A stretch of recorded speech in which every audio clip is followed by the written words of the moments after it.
You asked for it, and we delivered. In response to your consistent feedback and requests from our All Vehicles video, we're here to show you every single Land Raider and pseudo Land Raider the Astartes have ever used, both from 40K and the Horus Heresy. Don't forget to like and subscribe. Right, let's begin.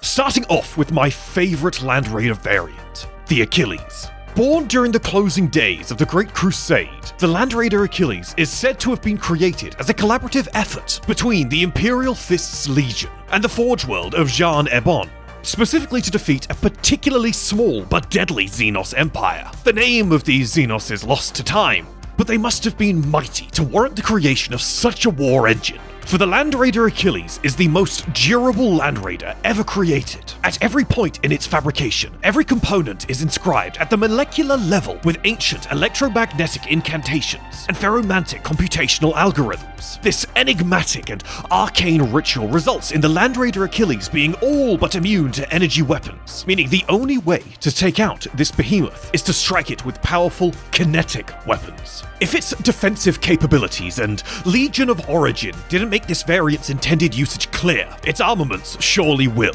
This Land Raider is the ultimate siege crawler, equipped with twin multi-melter side sponsons and a Thunderfire cannon. It's able to shell at long or close range, forcing its adversaries into cover before blasting through their defenses with its melters. Finally, it disgorges its contents of Astartes directly into the foe's back lines. Though, this vehicle isn't without its flaws. The Achilles, due to its large hull-mounted cannon, can't carry as many Astartes as other variants. Plus, the Achilles is extremely expensive and difficult to produce, comparatively. Only the finest forge masters and tech priest artisans are capable of producing the Achilles. Even during the Great Crusade, the Achilles was never mass-produced. Perhaps its greatest flaw, though, is its machine spirit. The machine spirits of the Achilles are notoriously bloodthirsty. Before you even go near one of these Land Raiders, you better appease its machine spirit and appease it well, lest this mighty war machine turn its wrath on you. Yet everything we've just talked about is the Achilles at 1/10 of its strength. The original version of the Achilles, known as the Alpha Pattern Achilles. The standard Achilles is a pale imitation of this Great Crusade relic, being one of the most durable vehicles ever available to the Legiones Astartes. This vessel was capable of operating in the most toxic of environments, and able to cross the most broken ground with its galvanic traction drive. The Achilles Alpha made up the spearhead of many Legion assaults against mighty enemy fortresses. Equipped with a quad mortar and 2 twin-linked Volkite culverin side sponsons, it unleashed a truly horrifying amount of firepower. Each of these mighty Alpha patterns was assembled under the direct oversight of a Forge World's Macrotech Magos, essentially the tech priest in charge of building big stuff, and took months of highly skilled and painstaking labor. No Legion, even at the Imperium's peak, had any more than a handful of these Alpha patterns. And most regrettably, none of these mighty Alpha patterns have seemed to have survived into the modern Imperium. The Land Raider Anvilarum is an extremely rare pattern of Land Raider, possibly one of a kind even. For this Land Raider is open-topped, designed to invoke the essence of the chariots of antiquity. The Anvilarum has only ever seen use by the Iron Hands chapter, and it has but a singular purpose: to transport a dreadnought into battle. Yes, you heard that right, a dreadnought. This Land Raider is a dreadnought chariot. Another Land Raider designed for siege warfare is the Ares. Used exclusively by the Dark Angels chapter, the Ares sports additional armor plating and a dozer blade at the front to clear debris. It's outfitted with a pair of twin-linked heavy flamers, a twin-linked assault cannon hull mount, and, most interestingly, a hull-mounted demolisher cannon. The Ares was developed during the Siege of Murus, which was a world that had been seized by a group of 3 Fallen known as the Tribunal. These Fallen had misled the local forces, and thus had many of the Imperium's mightiest guns under their control. These powerful cannons were too much for the Dark Angel's Vindicators, the Vindicator tank being a smaller siege vehicle, and so the Ares was developed as a more durable stopgap. Yet the Ares may well be a failure of a design. As for the Battle of Murus, 6 Ares were built, yet only 1 survived. The designs might have been submitted to the Adeptus Mechanicus for review. As of yet, the Mechanicus has made no decision on adopting this pattern into its dogma, though the Mechanicus is renowned for taking hundreds of years to approve new patterns. Despite this, the Dark Angels have distributed the designs for the Ares to their successors, so the Ares may yet be in use throughout the Unforgiven, but we have yet to see. The Land Raider Helios is essentially a standard Land Raider with a whirlwind missile battery mounted to its hull and a targeting system replacing its twin heavy bolters. At first glance, this may seem like a contradiction. Why would a heavily armored assault transport need an artillery weapon? Well, it allows Space Marines to have a close-in bombardment operating anywhere. Whirlwinds in their variants are relatively lightly armored and perform poorly in urban environments. But the Helios allows the delivery of precise ordnance in close-range war zones. The most interesting part of the Helios, though, is its story development. The year is M36.857, and the Red Scorpions are embattled in the siege of Helios. War Grimgut has overwhelmed the many manufactorums of Helios. These manufactorums were a nightmare to assault as the orcs occupying them had filled the surrounding sewers with bomb squigs. Essentially, any lightly armored vehicle that tries to approach, such as artillery, is destroyed. Defeat looks certain as the Red Scorpions refuse to cooperate with the Imperial Guard, seeing them as kind of impure. Yet, Archmagios Delta Thule receives a divine vision from the machine god. In charge of Manufactory 33 Delta, Thule has long overseen the production of whirlwind weapon systems for the Red Scorpions, mounting these systems to every Land Raider the Red Scorpion strike force possessed. Thus, the Helios was born. Thanks to the Land Raiders' immense armor, these vehicles were able to survive the onslaught of the bomb squigs and reach the walls. The Red Scorpions had a mere 12 Helios Land Raiders. These vehicles were the spearhead of the assault, and as they advanced on the orc-held manufactorums, the ground erupted in a tide of bomb squigs. These mighty war machines weathered the deluge of anti-tank explosives and gnashing, rotted teeth. After the waves of squigs ran dry, every Helios was painted black, with the roasted remains of these kamikaze orcoids. They formed up and unleashed a torrent of high-yield missiles. The walls of the manufactorums were breached, and the Red Scorpions ended the siege of Helios in a decisive blow. The liberation of Helios left a chink in War Grimgut, one which the Red Scorpions would later exploit to bring the Orcs' rampage to an end. All thanks to this mad invention of Delta Thule. Following the liberation of Helios, Thule would cede the designs for the Helios to the Red Scorpions. Its excellent performance during the siege cemented the pattern in the Red Scorpions' armory, and the Red Scorpions did share the designs with many chapters. Since the breaking of War Grimgut, the Helios has remained an uncommon pattern within the arsenal of the Space Marines. It's been innovated upon, again within the forges of Helios, creating the Hyperios variant. The Hyperios variant of the Helios mounts a dedicated anti-air missile battery, instead of the general-purpose whirlwind missile system. This allows the Hyperios to deploy into war zones too dangerous for the fielding of stalkers or hunter anti-air platforms. Despite all this, the Helios is not without its flaws either. The additional room needed to carry its large battery of missiles means that the Helios and its variants can only transport 6 Astartes, which negatively colors its tactical usage. Usually on the battlefields of the 41st millennium, the Helios will be employed in 2 ways. The first we've already covered, but the far more common implementation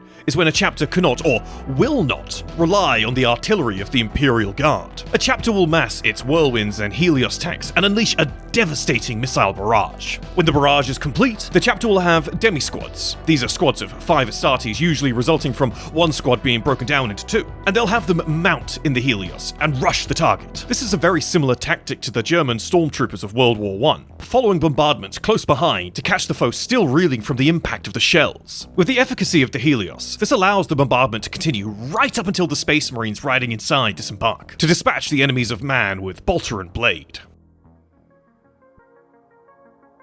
Perhaps the oldest pattern of Land Raider in Imperial records is the Land Raider Proteus. Bulkier and faster than the Phobos pattern we now refer to as the standard Land Raider, the ancient records describe the Proteus as a forward assault vehicle commonly used in exploration missions during humanity's golden age. Many Proteus display early features of the Mark IIb Phobos Land Raider, affording it the same ability to operate in near any environment and act as a mobile command center. Though the fires of the Horus Heresy have destroyed any records to confirm it, the Land Raider Proteus was likely the most common Land Raider employed by the Imperium during the Great Crusade, even being widely employed by the Imperial Army. The Proteus comes in 2 main variants, the Proteus Carrier and the Proteus Explorator, though both typically sport the same armaments of 2 twin lascannon side sponsons and hull-mounted twin heavy bolters. But other weapons too have been seen fitted to the Proteus, such as a pair of lascannons instead of heavy bolters. The Proteus Explorator is likely the closest Land Raider to the original design from the Golden Age of humanity. This variant notably lacks a front disembarkation ramp,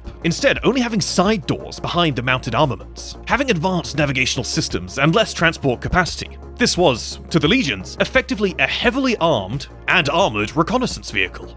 The Proteus Carrier is the variant of the Proteus that does sport a frontal assault ramp. This carrier was the true workhorse of the Legion's Land Raider patterns, employed in frontal Legion assaults near constantly. The thick plating of the Proteus enabled it to carry a full Legion squad into battle far more handily than any Rhino. When they reached their target, they would disgorge a mass of Astartes onto the foe. It was noted by Legion commanders, though, that these vehicles were very vulnerable to infantry assaults. Their doors could be ripped open by power fists, and their track rollers were vulnerable to melter bombs. Thus, columns of Proteus carriers tended to be screened by friendly infantry before beginning their assaults. In the modern 41st millennium, there's precious few of these relic tanks left, yet there exists an extremely interesting reclamation project. These Land Raiders were so prolific during the Great Crusade that a great many wrecks still litter the battlefields of the Horus Heresy, allowing Mechanicus archaeology teams the opportunity to excavate and recover these wrecks, salvaging what components they can. They then take these components and Frankenstein them back together into new Land Raiders, even effectively stitching holes together from multiple old Land Raiders. Though only one Land Raider Proteus has ever been recovered in this manner so far, the Simurgh Rex, owned by the Night Swords chapter.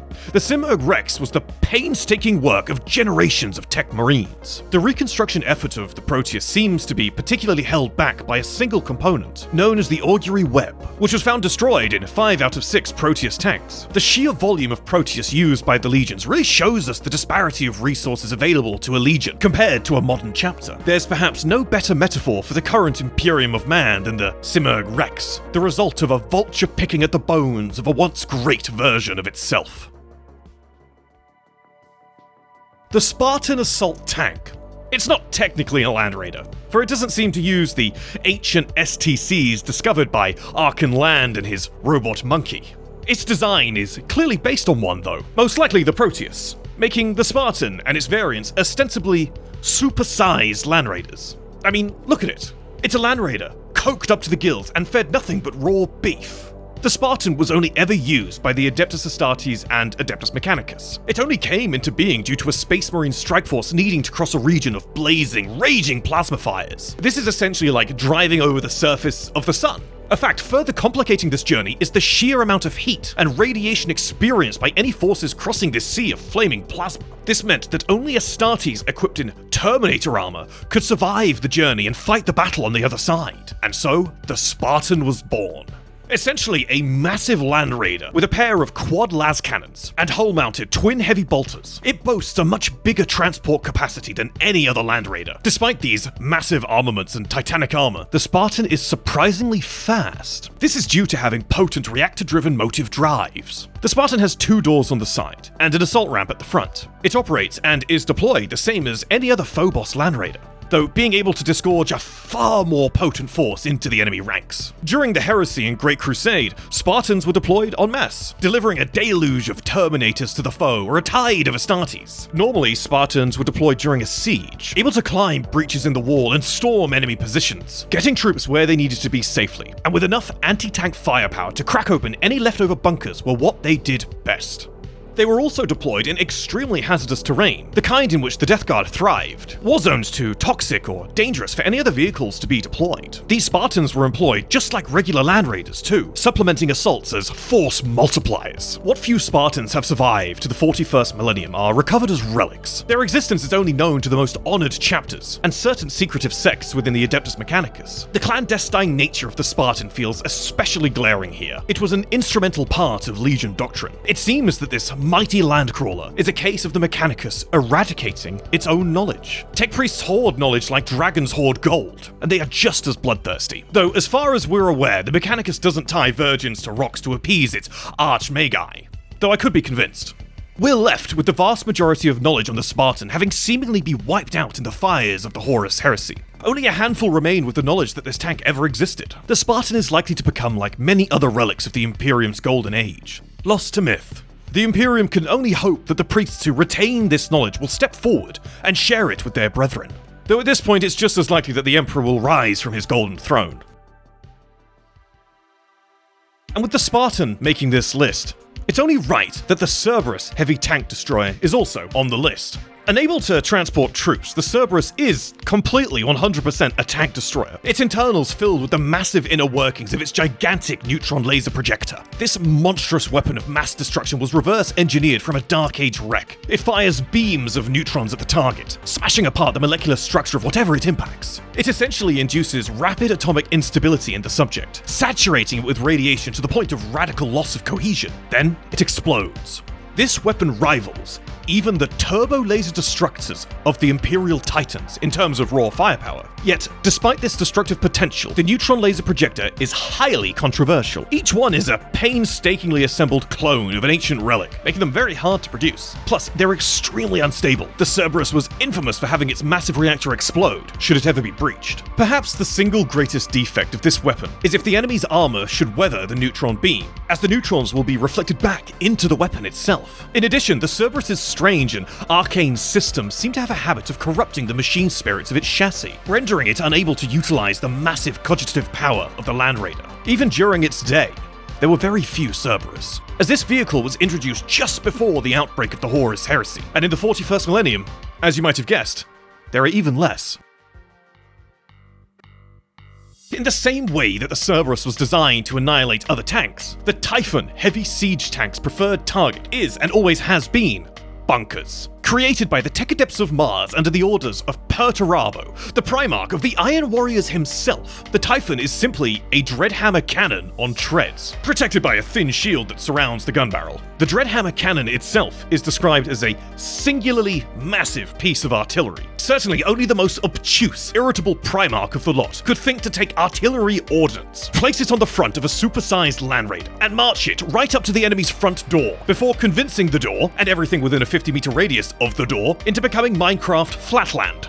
To make this tank even more of an oddity, the ancient Mechanicum adepts made it so this bunker deletion vehicle could be equipped with flare shields. Whilst not as potent as Titan void shields, they are still excellent defensive apparatus, proficient at deflecting glancing fire or lessening the impact of direct fire, basically meaning that without a Cerberus or some other tank hunter weapon, there's very little that would stop a Typhon siege tank from giving the enemies of man a non-consensual instant home renovation. And to top it all off, the Typhon is still, to this day, found in use by the Space Marines of the Imperium and the Chaos Veterans of the Long War, though in both instances the vehicle is terribly rare. The Wrath of Mjalnar is a one-of-a-kind Land Raider, built on the Phobos chassis and essentially a standard Phobos pattern Land Raider in every regard, save one. In place of the twin heavy bolter turrets, it's equipped with a full hull-mounted twin Hellfrost cannon. Hellfrost weapons are essentially freeze rays. Whatever they fire at gets encased in a block of thick ice at absolute zero. This makes the Wrath of Mjalnar a very effective assault weapon, as its twin Hellfrost cannons are a perfect shock weapon to herald the charge of the wolves within.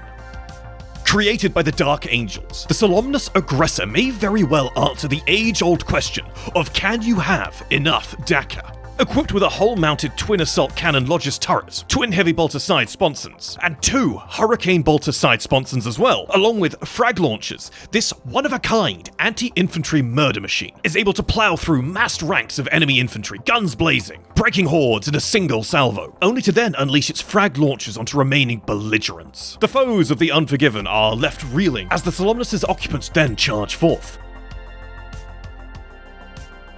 Utterly unique on this list is the Hades Diabolus, as this is a unique Chaos Land Raider, developed by the Black Legion. This Land Raider is based on the Phobos pattern. Its armaments are a Reaper cannon, which is essentially a twin autocannon, two heavy bolter sponsons, and two twin las cannon sponsons. The Hades is essentially a heavy infantry and light tank hunter, designed to cut down Terminators and blast apart Chimeras. It's an ideal weapon for the forces of Abaddon to cut down the toughest of the Imperium's defenders. Again, based on the Phobos pattern, the Angel Infernus at first glance looks like something the Salamanders would cook up. This fearsome beast, though, is a creation of the Blood Angels. Bristling with flamers, two assault cannons, and a multi-melter pintle mount, the Angel Infernus is the ultimate urban assault vehicle. It bathes the battlefield in fire, tearing foes apart with its assault cannons and punching holes in bunkers with its multi-melter. It ensures there's nothing left that could stand against the fearsome charge of the sons of Sanguinius that wait within. The Land Raider Terminus Ultra is an extremely rare pattern of the Phobos chassis, touting twin hull-mounted las cannons, 2 twin las cannon side sponsons, and if that wasn't enough las cannons for you, it has 2 more mounted side sponsons for a terrifying total of 8 las cannons. This turns the Terminus Ultra into a singular weapon with one purpose: the eradication of enemy tanks and monsters. It is no longer able to transport any Astartes, as its entire transport capacity has been turned over to housing reactors. Despite how fearsome this tank looks, it's a weapon of desperation. The Terminus Ultra is really stretching what the Land Raider can do, and well, cramming that many reactors into one vehicle, it's not really a good idea. When firing its las cannons, the Terminus Ultra puts immense strain on its chassis, weapon systems, and machine spirit, damaging them irreparably. Eventually, a Terminus Ultra will become inoperable, destroyed under the weight of its own destructive power. Now, we don't have an exact date for the origin of this vehicle, but it's theorized that the Terminus Ultra was a last-ditch weapon created during the Battle for Macragge. For those unaware, the ultramarine homeworld of Macragge came within a hair's breadth of falling to the Tyranids in the First Tyrannic War, with High Fleet Behemoth being renowned for having a ton of large, monstrous biomorphs. It's not hard to see why people think this Land Raider originates from this darkest hour in ultramarine history. The Land Raider Prometheus is a command vehicle. Built on the standard Land Raider chassis, the Prometheus is equipped with additional sensor and communication equipment, making it ideal for any Space Marine commander. Armed with only a pintle-mounted Stormbolter and a pair of quad heavy bolter side sponsons, you would think the Prometheus's development was like any other Land Raider we've covered. Yet, no records of its development exist. No chapter claims it as their invention. Some scholars of the Mechanicum suggest it's a variant of a long-lost Tartarus pattern Land Raider, and even less is known about the Tartarus pattern. The Adeptus Mechanica scholars do have a few other theories for this vehicle's origins. They have discovered one archival record that depicts a vehicle similar to the Prometheus in a battle near the start of the Horus Heresy. It should be noted though that the Salamanders do have more Prometheus Land Raiders than any other chapter, though even the Sons of Nocturne deny being the origin of this variant. Despite its mysterious origins, the Prometheus is an invaluable vehicle for the Adeptus Astartes. Its armaments make it a fantastic anti-infantry and anti-light vehicle weapon, but its real strength is as a command center. Your standard Land Raider boasts a tactical holosphere and squad status displays. These allow a Space Marine commander to see live feeds and scans of the entire battle, giving orders and commands as needed. The Prometheus also boasts a long-range signals amplex, a two-way signal booster, and a wide array of Vox and sensor systems. This means the Prometheus is a huge boon to information gathering and relaying to the forces it accompanies, able to warn squads of incoming aircraft, relay orders from void ships, provide firing solutions for Devastator squads. The Prometheus is truly a force multiplier. Yet it is still a Land Raider. A great reminder of this is during the Masali campaign, a war between the Ultramarine Second Company and a band of Eldar pirates. Captain Sicarius used his Prometheus as a spearhead of an assault against the Eldar jet bikes. As the Prometheus carved through the Eldar, Sicarius rallied the Ultramarines into a devastating offensive. This illustrates the real advantage of the Prometheus. It allows Space Marine commanders to focus on commanding while not removing them from the actual fighting. And then we have the Prometheus's flashier cousin, the Land Raider Excelsior. Based on the standard Phobos pattern like the Prometheus, the Excelsior wields a pair of twin las cannon side sponsons and a hull-mounted graviton cannon, along with a host of comms, auspex, and auger arrays, allowing it to rapidly relay orders to troops and coordinate precise and devastating orbital bombardments. The heavier armaments of the Excelsior actually lend it to a more favorable position as a lead, serving another role too as a fire support coordinator. This means the Excelsior would roam out alone or on the edge of Imperial forces, reconnoitering a region to single out vital targets for pinpoint bombardment. Curiously, the Land Raider Excelsior is also one of the only Land Raiders to have a built-in shield generator that extends over the entire chassis, and I only know this because it says so on the little leaflet that came with the one I picked up at Warhammer World last year. Does the shield generator have any rules in-game? No. You Legends datasheets. The Excelsior deserves better. One cannot mention the Land Raider Excelsior without mentioning the Rhino Primaris. Yes, I know we were going to talk about just Land Raiders and we spoke about the Spartan and now we're talking about Rhinos, but trust me, this one's important. It's essentially just a standard Rhino, but outfitted with the sensory suite and comm systems of the Excelsior. The Rhino Primaris is an even better fire support coordinator, with its orbital array able to uplink to Astartes strike cruisers and rain precision lance strikes upon the foe. The Rhino Primaris and Land Raider Excelsior always go hand in hand. These two machines essentially come together to create a mobile base of operations, with all the the gizmos and gadgets of a fully decked out Astartes base of operations. And finally, we're going to end this video off on the basic Land Raiders, which are also the most commonly fielded ones. We're going to be a little brief with these as we cover them in more detail in our all vehicles video. The standard Phobos Land Raider has a pair of twin las cannon sponsons and a twin heavy bolter turret. Aside from its status as the most commonly used Land Raider in the Imperium, there's little further to note. The Land Raider Crusader was originally created by the Black Templars for Hive City assaults, being built with extra internal capacity over the standard Land Raider, so that as many religious maniacs as possible could disembark from it, chainswords roaring into the heart of the foe. And to help it get there, Dawn's Crusaders outfitted the Land Raider Crusader with frag launchers, a close-range shrapnel-hurling weapon that helps closing the gap in assaults. This Land Raider has 2 Hurricane Bolter sponsons, which are literally just 6 bolters sewn together. Though curiously, the Crusader allows for a pintle-mounted multi-melter, something unique to this 40k era Land Raider design when paired against other current era Land Raiders. The Land Raider Redeemer, originally created by the Fire Lords chapter, was based on the Black Templars Crusader variant, replacing the Hurricane Bolters with Flamestorm cannons, quickly making it one of, if not the greatest Land Raider for annihilating entrenched foes. And that's it. That is every Imperial Land Raider. Let me know in the comments down below which was your favourite. Actually, if you could make your own Land Raider with your own setup and weapons and everything else, what would you make? There's a Land Raider for almost every occasion. So who's to say more unique Land Raiders won't be discovered, recovered, or, as like some here, made completely anew? See you all next time. Brothers and sisters of the Imperium, the creation of these chronicles demands time, toil, and no small measure of coin. Each patron who joins our cause does more than support. They become part of the very war engine that drives these tales forward. From humble initiates to exalted demon princes, our Patreon offers many tiers, each created with unique rewards and honors. And at the end of every podcast, we pay tribute to our most valiant supporters, those whose names are etched in digital glory. Join us, and together we shall keep the lore alive.